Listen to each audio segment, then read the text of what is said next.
a new plan to block Trump's next Supreme Court nominee. When news broke that Supreme Court Justice Ruth Bader Ginsburg had passed away, Washington went wild. Democrats immediately made threats to obstruct President Trump's constitutional authority to nominate a new justice. Some of them even suggested violence. But radical Representative Ocasio-Cortez teamed up with Democrat Minority Leader Chuck Schumer to form a new plan. Now, the New York Democrats are scheming to defeat President Trump's nominee with a strategy that sounds exactly like one of their old tricks. You guessed it, they're going for impeachment again. In a joint press conference, AOC and Schumer called on Democrats to obstruct the process by impeaching President Donald Trump and Attorney General William Barr.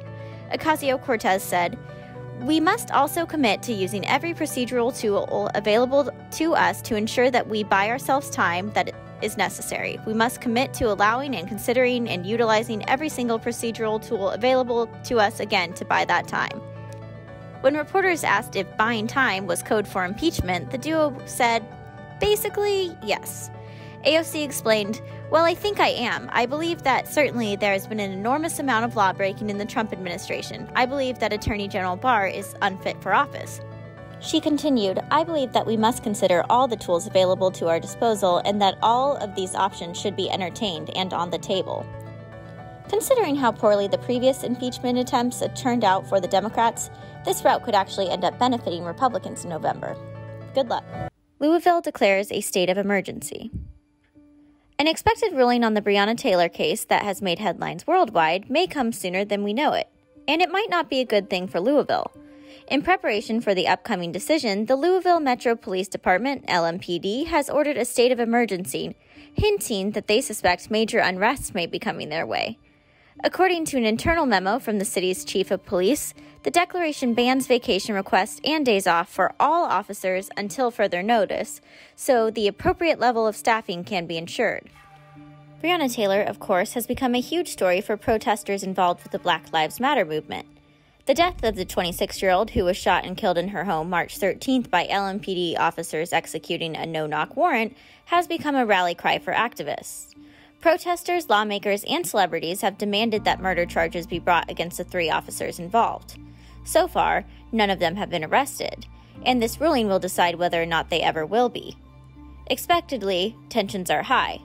Though the chief did not indicate when the decision will be made public, the emergency declaration made Monday night suggests it's not too far away.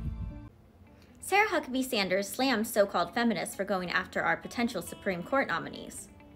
As White House press secretary, Sarah Sanders earned a reputation for absolutely destroying the radical left and the fake news. This week, she was back in action.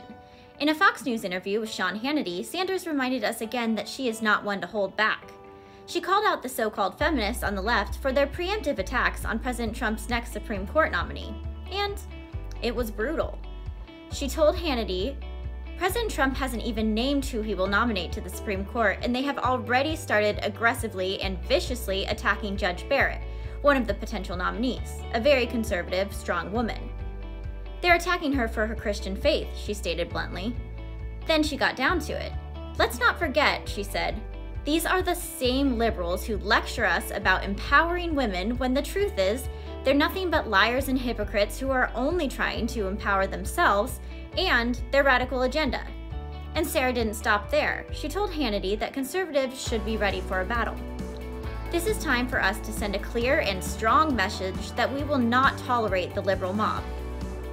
President Trump will stand up to them, and he has the support of the American people and the party to do that with him.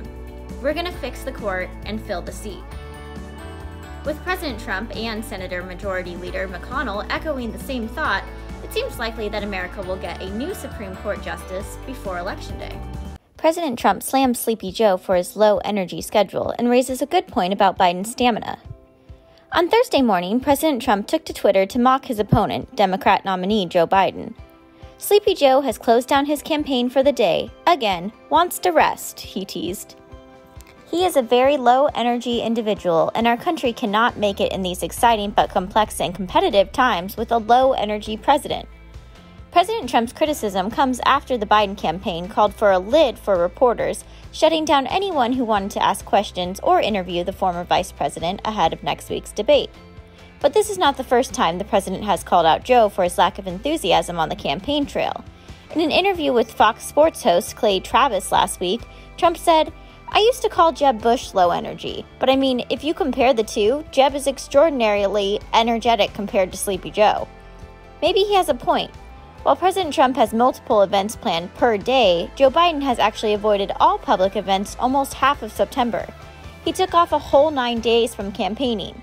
It raises the question, does Biden have the stamina required to be president when he can't even handle the pressures of being a presidential candidate?